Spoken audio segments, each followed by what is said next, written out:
ગારિયાધારના જાળિયા ગામની પ્રાથમિક શાળામાં કાયમી શિક્ષકો મૂકવા માટે વાલીઓને વિદ્યાર્થીઓ દ્વારા હવન કરાયો।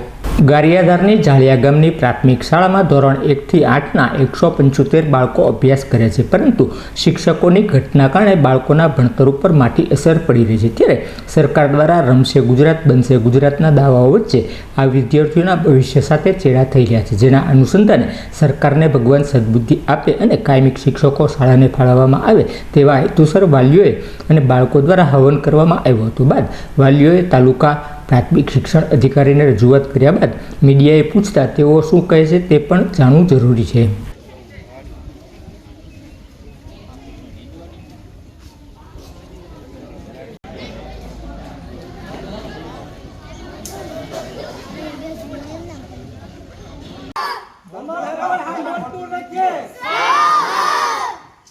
અમારું ભવિષ્ય નો બગાડો, અમારું ભવિષ્ય નો બગાડો, શિક્ષકો આપો, અમારું ભવિષ્ય નો બગાડો।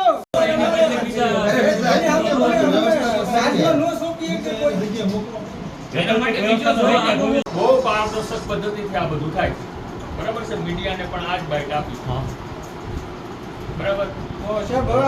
એક ક્લાસની વાત નહીં, એક બિલ્ડિંગની વાત। બે ધોરણ ભેગા બેહારીને કયો છોકરો પહેલા ધોરણનો છે બીજા ધોરણનો છે એને હું ભણાવે આ ગોપાલ અઘેરા, તાલુકા પ્રાથમિક શિક્ષણ અધિકારી ગારિયાધાર। સાહેબ, શું કહેશો? જાળિયા પ્રાથમિક શાળામાં શિક્ષકોની ઘટના કારણે બાળકો હેરાન થઈ રહ્યા છે, કઈ રીતના ત્યારે શિક્ષકો મુકાશે? જાળિયા પ્રાથમિક શાળામાં કુલ અત્યારે ફરજ પર 2 શિક્ષકો છે। સોમવારે જ્ઞાન સહાયક બેન જે રજા ઉપર છે તેમને હાજર કરવા માટે આપણે સૂચના આપેલી છે। એક અન્ય બેન આચાર્ય છે તે માંદગી સબબ રજા ઉપર છે, અને અન્ય એક બેન છે પ્રતીક્ષાબેન તે પ્રસૂતિ સબબ રજા ઉપર છે, અને એક શિક્ષકના અહીંથી કામગીરી ફેરફારમાં આપણે ગંભીર ગુના સબબ અહીંથી બદલાવેલ છે।